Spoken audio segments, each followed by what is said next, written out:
what I carry in my first aid kit. So first of all, I have this little Sea to Summit pouch again, and I load it up with all my first aid supplies. And the point today is not to give you a course in doing first aid, but just to tell you a little bit about what you should always carry in a first aid kit. So, and I would also say that you can get some training courses at places like REI. There's also more extensive with groups like Solo and Wilderness Medicine Institute, more extensive courses. But it's great to just have a first aid kit handy and know how to use some of the materials. So seek out local classes that help you to learn how to perform first aid in the wilderness. So first of all, of course, every kit has to start with some blister supplies, right? Because that's probably the #1 injury in the wilderness. So I have my blister bandages, my second skin, blister pads, and my moleskin. I always have that in a first aid kit, as well as band-aids. And of course, blisters, you always want to, a big part of blister care and wound care is always keeping it extra clean. So using filtered water and iodine is one of the best cleaners. Some of these little kits you can get at the stores have little alcohol towelettes and this antibiotic cream as well. So keeping blister care, a huge part of that is keeping your blisters and wounds clean and properly bandaging. And then prevention as well, so using moleskin before you get a full blister developed.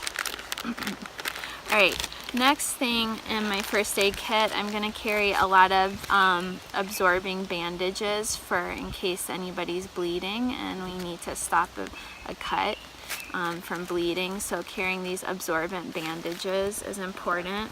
And then if I have to wrap up some bandages, I have some sort of gauze type bandaging as well as some medical like tape here as well, waterproof tape. So that goes in my first aid kit. Some more tape.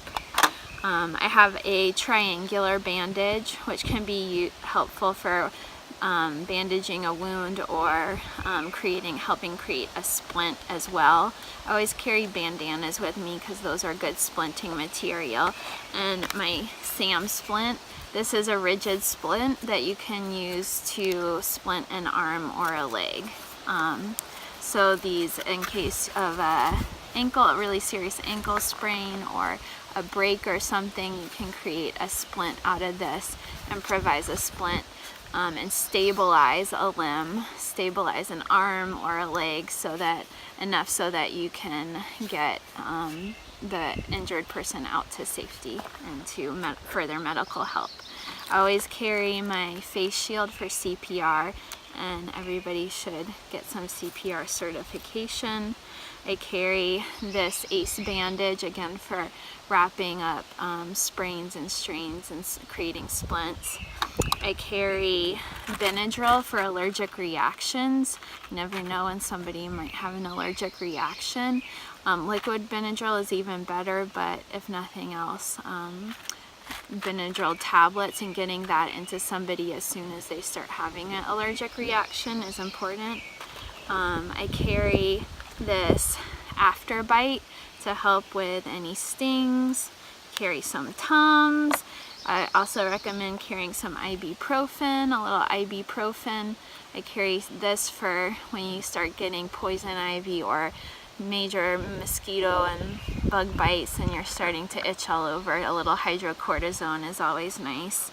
And then lastly, I also always carry some potable aqua as well. And this is not my first water filtration system. I carry a water filter, but this is in case of emergency, in case my water filter breaks or something happens. Or like for example, yesterday when I went on a short day paddle, I didn't bring my water filtration system with me because I came with a full water bottle, but in case I got super dehydrated, I would have had potable aqua to treat water. But it's important to read the directions on these. You have to let it sit a while for it to be effective. Oh, and cough drops.